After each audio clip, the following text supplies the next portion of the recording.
Hi ಸ್ನೇಹಿತರೆ, February 24 ಮತ್ತು 25 ಪ್ರಮುಖ ಪ್ರಚಲಿತ ಘಟನೆಗೆ ಸಂಬಂಧಿಸಿದಂಥ ಮಾಹಿತಿಯನ್ನು ಈ ಒಂದು ವಿಡಿಯೋದಲ್ಲಿ ತಿಳಿದುಕೊಳ್ಳೋಣ. ಈ ಒಂದು ವಿಡಿಯೋದಲ್ಲಿ ಕೆ ಮತ್ತು ವಿಶ್ಲೇಷಣೆ ಕೂಡ ಇರುತ್ತೆ ನೋಡಿರಿ. ಇವು ಎಲ್ಲ ಒಂದು ಕಾಂಪಿಟೇಟಿವ್ ಎಕ್ಸಾಮ್ಗೆ ಯಾರ್ಯಾರು ತಯಾರಿ ನಡೆಸ್ತಿದ್ರೋ ಅವರೆಲ್ಲರಿಗೂ ಉಪಯುಕ್ತವಾಗಿರ್ತದೆ ವಿಡಿಯೋ. ಹಾಗಾದರೆ ಬನ್ನಿ ಶುರು ಮಾಡೋಣ. ಮೊದಲನೇದಾಗಿ ಕೇರಳ ರಾಜ್ಯದ ಬಗ್ಗೆ ಸುದ್ದಿಯಲ್ಲಿ ಬಂದಿತ್ತು, ನ್ಯೂಸಲ್ಲಿ ಕೊಟ್ಟಿದ್ದಾರೆ ನೋಡಿ. ಒಂದು ಪ್ರಶ್ನೆ ಇದೆ ನೋಡಿ, ಕೇಂದ್ರ ಸಚಿವ ಸಂಪುಟವು ಕೇರಳ ರಾಜ್ಯದ ಹೆಸರನ್ನು ಅಧಿಕೃತವಾಗಿ ಏನೆಂದು ಬದಲಾಯಿಸಲು ಇತ್ತೀಚೆಗೆ ಅನುಮೋದನೆ ನೀಡಿದೆ. ಇತ್ತೀಚೆಗೆ ಈ ಒಂದು ಕೇರಳ ರಾಜ್ಯದ ಹೆಸರನ್ನು ಚೇಂಜ್ ಮಾಡಲಾಗಿದೆ. ಅದೇನಂತ ಕೊಡಲಾಗಿದೆ ನೋಡಿ. ಇದಕ್ಕೆ ಸರಿಯಾದ ಉತ್ತರ ಆಪ್ಷನ್ಸ್ ಬಿ ನೋಡಿ, ಕೇರಳಂ. ಕೇಂದ್ರ ಸಚಿವ ಸಂಪುಟ ಏನು ಮಾಡಿದೆ ಅಂದರೆ ಈ ಒಂದು ಕೇರಳ ರಾಜ್ಯದ ಹೆಸರನ್ನು ಅಧಿಕೃತವಾಗಿ ಕೇರಳಂ ಎಂದು ಬದಲಾಯಿಸಲು ಅನುಮೋದನೆಗೆ ನೀಡಿದೆ ಅಂತಲೇ ಹೇಳ್ಬೋದು ಕೇಂದ್ರ ಸಚಿವ ಸಂಪುಟ. ಇದರ ಬಗ್ಗೆ ನೋಡೋದಾದರೆ ಇದಕ್ಕೆ ಸರಿಯಾದ ಉತ್ತರ ಯಾವುದು? ಕೇರಳಂ ಆಗಿತ್ತು ನೋಡಿರಿ. ಕೇರಳ ರಾಜ್ಯಕ್ಕೆ ಈಗ ಕೇರಳಂ ಎಂದು ಹೆಸರು ಇಟ್ಟಿದ್ದಾರೆ.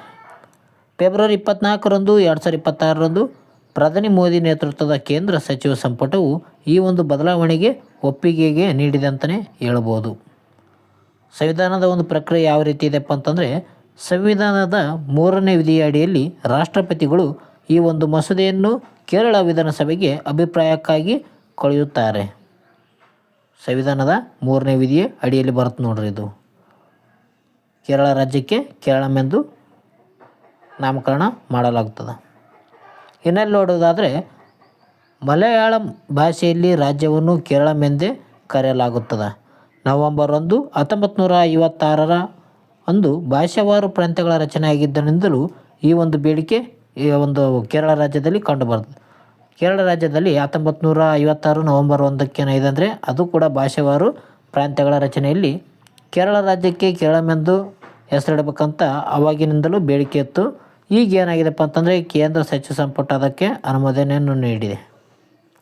ಈಗ ಕೇರಳ ರಾಜ್ಯ ಕೇರಳಂ ಎಂದು ಕರೆಯಲಾಗುತ್ತದೆ ನೋಡ್ರಿ. ಇದಕ್ಕೆ ಸಂಬಂಧಿಸಿದಂಥ ಒಂದು ಸಾಮಾನ್ಯ ಜ್ಞಾನ ಅಂತ ತಿಳಿದುಕೊಳ್ಳೋಣ. ಕೇರಳ ರಾಜ್ಯದ ರಾಜಧಾನಿ ತಿರುವನಂತಪುರಂ. ಕೇರಳ ರಾಜ್ಯದ ರಾಜಧಾನಿ ತಿರುವನಂತಪುರಂ. ಇದು ಸ್ಥಾಪನೆಯಾಗಿದ್ದು 1956 ನವೆಂಬರ್ 1 ಸ್ಥಾಪನೆ ಆಗುತ್ತದೆ. ಕೇರಳದ ಪಿರವಿ ದಿನ ಎಂದು ಕರೀತಾರೆ. ನಮ್ಮ ಒಂದು ಕರ್ನಾಟಕ ರಾಜ್ಯ ಕೂಡ ಅವಾಗೆ ಮೈಸೂರು ರಾಜ್ಯ ಎಂದು ಕರೆಯಲಾಗುತ್ತಿರ್ತದೆ ನೋಡ್ರಿ. ಅವಾಗ ನಮ್ಮ ಒಂದು ಕರ್ನಾಟಕ ರಾಜ್ಯಕ್ಕೆ 1956 ನವೆಂಬರ್ 1 ಕೂಡ ಬಂದಿರ್ತದೆ. ಅದೇ ರೀತಿಯಾಗಿ ಕೇರಳ ರಾಜ್ಯದ ಒಂದು ಭಾಷೆ ಯಾವುದಪ್ಪ ಅಂತಂದರೆ ಮಲಯಾಳಮ್ಮು ಕೇರಳ ರಾಜ್ಯದ ಭಾಷೆಯಾಗಿದೆ. ಇದು ಶಾಸ್ತ್ರೀಯ ಭಾಷೆಯಾಗಿ ಕೂಡ ಹೊರಹೊಮ್ಮಿದೆ. ಅದೇ ರೀತಿಯಾಗಿ ಕೇರಳದ ನೃತ್ಯ ಪ್ರಕಾರಗಳು, ಕೇರಳದಲ್ಲಿ ಕಂಡುಬರುವಂಥ ನೃತ್ಯ ಪ್ರಕಾರಗಳು ಎಷ್ಟಪ್ಪ ಅಂತಂದರೆ ಕಥಕ್ಕಳಿ, ಮೋಹಿನಿಯಾಟ್ಟಂ ಇವು ಏನಪ್ಪ ಅಂತಂದರೆ ಪ್ರಸಿದ್ಧ ನೃತ್ಯ ಪ್ರಕಾರಗಳಾಗಿವೆ ನೋಡಿ. ಕಥಕ್ಕಳಿ ಮತ್ತು ಮೋಹಿನಿಯಾಟ್ಟಂ ಯಾವ ಒಂದು ರಾಜ್ಯದಲ್ಲಿ ಕಂಡುಬರ್ತಂತ ಹಲವಾರು ಬಾರಿ ಎಕ್ಸಾಮಲ್ಲಿ ಕೇಳಿದ್ದಾರೆ. ಇವೆಲ್ಲಂದರೆ ಕೇರಳ ರಾಜ್ಯದಲ್ಲಿ ಕಂಡುಬರ್ತದೆ. ಮುಂದಿನ ಒಂದು ಪ್ರಶ್ನೆ ಹೋಗೋಣ. ವಾಣಿಜ್ಯ ಮತ್ತು ಅಭಿವೃದ್ಧಿ ಬಗ್ಗೆ ಸಂಬಂಧಿಸಿದಂಥ ನ್ಯೂಸಲ್ಲಿ ಕೊಡಲಾಗಿತ್ತು. ಪ್ರಶ್ನೆ ಹೀಗಿದೆ ನೋಡಿ, ಅಮೆಜಾನ್ ಸಂಸ್ಥೆಯು ಏಷ್ಯಾಕ್ಕೆ ತನ್ನ 2ನೇ ಅತಿ ದೊಡ್ಡ ಕಚೇರಿಯನ್ನು ಭಾರತದ ಯಾವ ನಗರದಲ್ಲಿ ಉದ್ಘಾಟನೆ ಮಾಡಿದೆ? ಇಲ್ಲಿ 2 ಸರಿ ಇದೆ ನೋಡಿ. ಅಂದರೆ ಅಮೆಜಾನ್ ಏನು ಮಾಡಿದೆ ಅಂದರೆ ಆ ಒಂದು ಸಂಸ್ಥೆ ಏಷ್ಯಾದಲ್ಲಿಯೇ ತನ್ನ 2ನೇ ಅತಿ ದೊಡ್ಡ ಕಚೇರಿಯನ್ನು ಭಾರತದ ಯಾವ ಸ್ಥಳದಲ್ಲಿ ಉದ್ಘಾಟನೆ ಮಾಡಿದೆ ಅಂತ ಕೊಡಲಾಗಿದೆ. ಇದಕ್ಕೆ ಸರಿಯಾದ ಉತ್ತರ ಬೆಂಗಳೂರು ನೋಡಿ. ನಮ್ಮ ಬೆಂಗಳೂರಿನಲ್ಲಿ ಏನು ಮಾಡಿದೆ ಅಂದರೆ ಈ ಒಂದು ಏಷ್ಯಾದ ಅತಿ ದೊಡ್ಡ 2ನೇ ಅಮೆಜಾನ್ ಸಂಸ್ಥೆ ಕಚೇರಿಯನ್ನು ಉದ್ಘಾಟನೆ ಮಾಡಿದೆ. ಇದರ ಬಗ್ಗೆ ತಿಳಿದುಕೊಳ್ಳೋದಾದರೆ ಅಮೆಜಾನ್ ನೂತನ ಕ್ಯಾಂಪಸ್ ಬೆಂಗಳೂರಿನಲ್ಲಿ ಉದ್ಘಾಟನೆ ಆಗಿದೆ. ಸರಿಯಾದ ಉತ್ತರ ಅದು ಬೆಂಗಳೂರು ಆಗಿದೆ ನೋಡಿ. ಇದರ ಒಂದು ಸ್ಥಳ ಎಲ್ಲಪ್ಪ ಅಂತಂದರೆ ಉತ್ತರ ಬೆಂಗಳೂರಿನಲ್ಲಿ ಕಂಡುಬರ್ತದೆ. ಕೆಂಪೇಗೌಡ ಅಂತಾರಾಷ್ಟ್ರೀಯ ವಿಮಾನ ನಿಲ್ದಾಣದ ಹತ್ತಿರದಲ್ಲಿ ಈ ಒಂದು ಸಂಸ್ಥೆ ಕಂಡುಬರ್ತದೆ ಉದ್ಘಾಟನೆ ಮಾಡಿದ್ದು. ಇದರ ವಿಸ್ತೀರ್ಣ 1.1 ಮಿಲಿಯನ್ ಚದರ ಅಡಿಗಳಷ್ಟು ಒಳಗೊಂಡಿದೆ. ಇದರಲ್ಲಿ 12 ಮಹಡಿಗಳು ಕಂಡುಬರ್ತವೆ. ಇದು ಏಷ್ಯಾದಲ್ಲಿ ಅಮೆಜಾನ್ನ 2ನೇ ಅತಿ ದೊಡ್ಡ ಘಟಕವಾಗಿದೆ ಅಂತಲೇ ಹೇಳ್ಬೋದು ನೋಡ್ರಿ. ಏಷ್ಯಾದಲ್ಲಿ ಅಮೆಜಾನ್ನ 2ನೇ ಅತಿ ದೊಡ್ಡ ಘಟಕ ಎಲ್ಲಿ ಉದ್ಘಾಟನೆ ಆಗಿದೆಪ್ಪ ಅಂತಂದರೆ ಅದು ನಮ್ಮ ಬೆಂಗಳೂರಿನಲ್ಲಿ. ಇದರಿಂದ ಏನಪ್ಪ ಅಂತಂದರೆ 7,000 ಉದ್ಯೋಗಿಗಳಿಗೆ ಆಸನ ವ್ಯವಸ್ಥೆ ಕೂಡ ನೀಡಲಾಗಿದೆ. ಎಷ್ಟು ಜನಕ್ಕೆ ಅಂದರೆ 7,000 ಉದ್ಯೋಗಿಗಳಿಗೆ. ಪರಿಸರ ಕಾಳಜಿ ಕೂಡ ಉಂಟಾಗಿದೆ ಅಂತ ಹೇಳ್ಬೋದು. 2040 ವೇಳೆಗೆ ನೆಟ್ ಝೀರೋ ಕಾರ್ಬನ್ ಗುರಿಯನ್ನು ಹೊಂದಿದೆ. ಈ ಕಟ್ಟಡವು ಸಂಪೂರ್ಣ ಪರಿಸರ ಸ್ನೇಹಿಯಾಗಿದೆ ಅಂತಲೇ ಹೇಳ್ಬೋದು ಈ ಒಂದು ಸಂಸ್ಥೆ. ಸಾಮಾನ್ಯ ಜ್ಞಾನದಲ್ಲಿ ಅಮೆಜಾನ್ ಬಗ್ಗೆ ಸ್ವಲ್ಪ ಮಾಹಿತಿಯನ್ನು ತಿಳಿದುಕೊಳ್ಳೋಣ. ಅಮೆಜಾನ್ನ ಒಂದು ಸ್ಥಾಪಕ ಯಾರಪ್ಪ ಅಂತಂದರೆ ಜೆಫ್ ಬೆಜೋಸ್ ಅಂತ ಕರೆಯುತ್ತೇವೆ. ಜಾಗತಿಕವಾಗಿ CEO ಯಾರಿದ್ದಾರೆ ಅಂದರೆ ಆ್ಯಂಡಿ ಜಾನ್ಸಿ ಅವರು ಈ ಒಂದು ಅಮೆಜಾನ್ನ CEO ಆಗಿದ್ದಾರೆ. ಭಾರತದ ಮುಖ್ಯಸ್ಥರು ಯಾರಿದ್ದಾರೆ ಅಂದರೆ ಸಮೀರ್ ಕುಮಾರ್ ಅವರು ಭಾರತದ ಮುಖ್ಯಸ್ಥರಾಗಿದ್ದಾರೆ.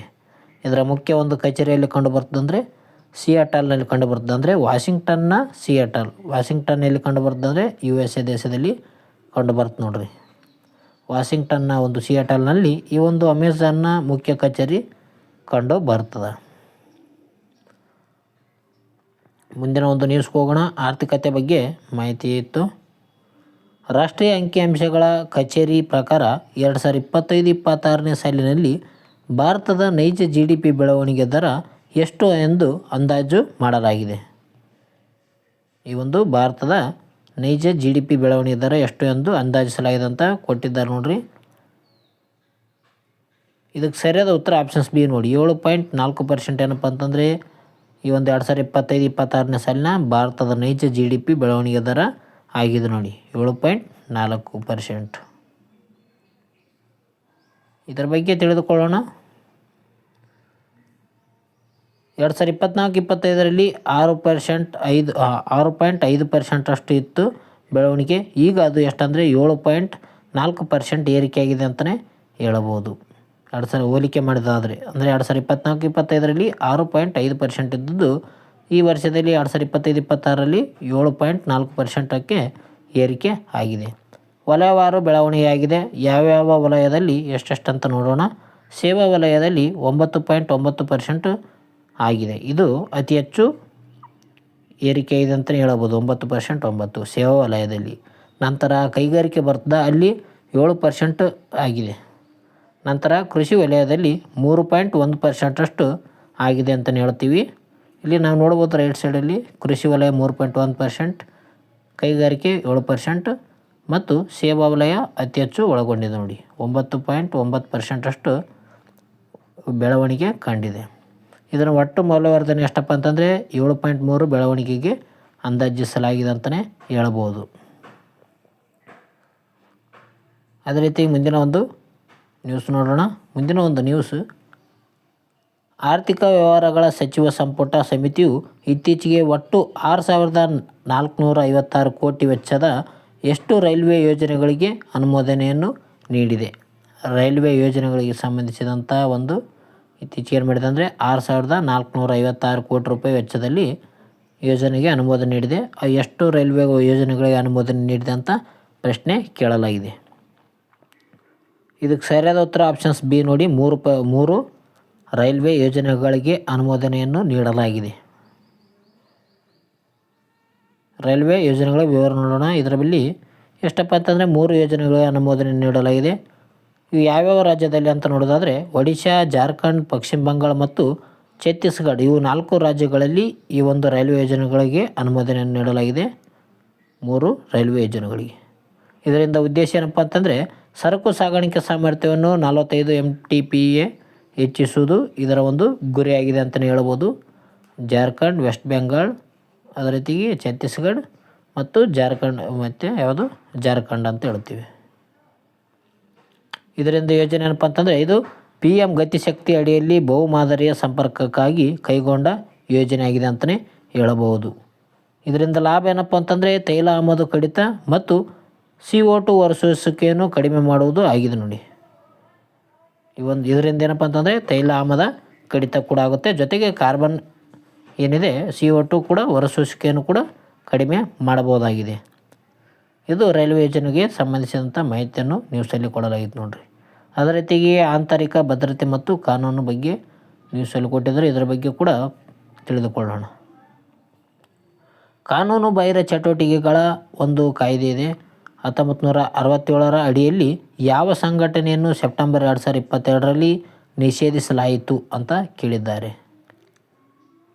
ಇದಕ್ಕೆ ಸರಿಯಾದ ಉತ್ತರ ಆಪ್ಷನ್ಸ್ ಎ ನೋಡಿ, PFI ಅಂದರೆ ಪಾಪ್ಯುಲರ್ ಫ್ರಂಟ್ ಆಫ್ ಇಂಡಿಯಾ ಅಂತಲೇ ಹೇಳ್ತೀವಿ. ಇದಕ್ಕೆ ಏನು ಮಾಡಿದ್ದಾರೆ ಅಂದರೆ ಈ ಒಂದು ಸಂಸ್ಥೆಯನ್ನು ಕಾನೂನು ಬಾಹಿರ ಚಟುವಟಿಕೆಗಳ ಅಡಿಯಲ್ಲಿ ಇದನ್ನು ನಿಷೇಧ ಮಾಡಲಾಗಿದೆ.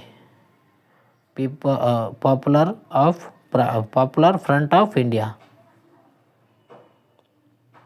ಇದರ ಬಗ್ಗೆ ತಿಳಿದುಕೊಳ್ಳೋಣ.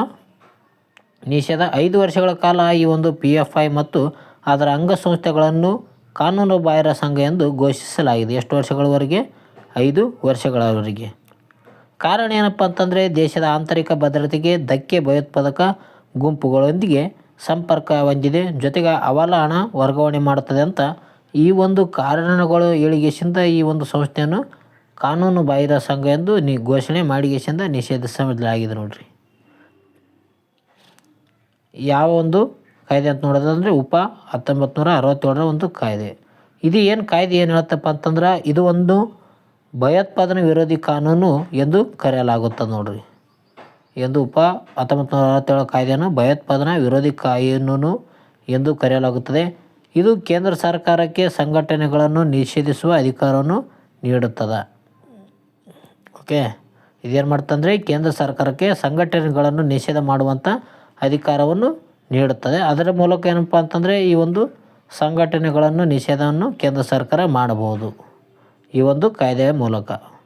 ಅದಕ್ಕಾಗಿ ಈಗ PFI ಪಾಪ್ಯುಲರ್ ಫ್ರಂಟ್ ಆಫ್ ಇಂಡಿಯಾನ ಎಂಬ ಒಂದು ಸಂಘಟನೆಯನ್ನು ಕಾನೂನು ಬಾಹಿರ ಸಂಘಟನೆ ಎಂದು ಘೋಷಣೆ ಮಾಡಿಗೆಸಿಂದ ಅದನ್ನು ಮತ್ತು ಅದರ ಒಂದು ಅಂಗಸಂಸ್ಥೆಗಳು ಯಾವಪ್ಪ ಅಂತಂದರೆ CFI ಮತ್ತು RIF ಇವು ಒಂದು ಇತ್ಯಾದಿ ಒಂದು ಅಂಗಸಂಸ್ಥೆಗಳನ್ನು ಕೂಡ ಕಾನೂನು ಬಾಹಿರ ಸಂಘ ಸಂಸ್ಥೆ ಎಂದು ಘೋಷಿಸಿಂದ ನಿಷೇಧ ಮಾಡಿದ್ದಾರೆ. ಕೊನೆಯದಾಗಿ ಆನ್ಲೈನರ್ಸ್ ಇದ್ದಾವೆ ನೋಡ್ರಿ. ಇನ್ಫೋಸಿಸ್ ಪ್ರಶಸ್ತಿ 2024 ಅರ್ಥಶಾಸ್ತ್ರ ವಿಭಾಗದಲ್ಲಿ ಅರುಣ್ ಚಂದ್ರಶೇಖರ್ ಅವರಿಗೆ ಪ್ರಶಸ್ತಿ ಲಭಿಸಿದೆ. ಅರ್ಥಶಾಸ್ತ್ರ ವಿಭಾಗದಲ್ಲಿ ಇನ್ಫೋಸಿಸ್ ಪ್ರಶಸ್ತಿ ಯಾರಿಗೆ ಲಭಿಸಿದೆ ಅಂದರೆ ಅರುಣ್ ಚಂದ್ರಶೇಖರ್.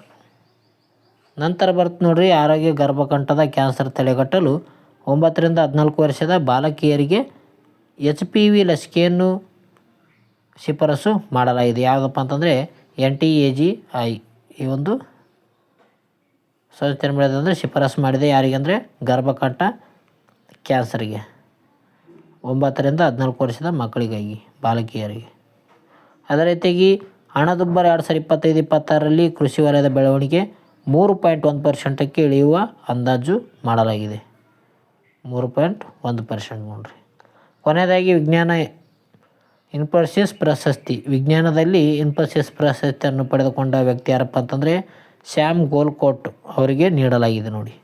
ಇದು ಕೂಡ ಇಂಪಾರ್ಟೆಂಟ್ ಆಗುತ್ತೆ. ಶ್ಯಾಮ್ ಗೋಲ್ಕೋಟ್ ಅವರು ಏನು ಮಾಡಿದ್ದಾರೆ ಅಂದರೆ ಈ ಒಂದು ಇನ್ಫೋಸಿಸ್ ಪ್ರಶಸ್ತಿಯನ್ನು ಪಡೆದುಕೊಂಡಿದ್ದಾರೆ. ಯಾವ ಒಂದು ವಿಭಾಗದಲ್ಲಪ್ಪ ಅಂತಂದರೆ ವಿಜ್ಞಾನದ ವಿಭಾಗದಲ್ಲಿ. ಅರ್ಥಶಾಸ್ತ್ರದ ವಿಭಾಗದಲ್ಲಿ ಯಾರು ಪಡೆದಿದ್ದಾರೆ ಅಂದರೆ ಅರುಣ್ ಚಂದ್ರಶೇಖರ್ ಅವರು ಪಡೆದಿದ್ದಾರೆ ನೋಡ್ರಿ. ಇವು ಯಾರಪ್ಪ ಅಂತಂದರೆ ಪ್ರಮುಖ ಪ್ರಚಲಿತ ಘಟನೆಗೆ ಸಂಬಂಧಿಸಿದಂಥ ಮಾಹಿತಿಗಳಾಗಿದ್ದವು.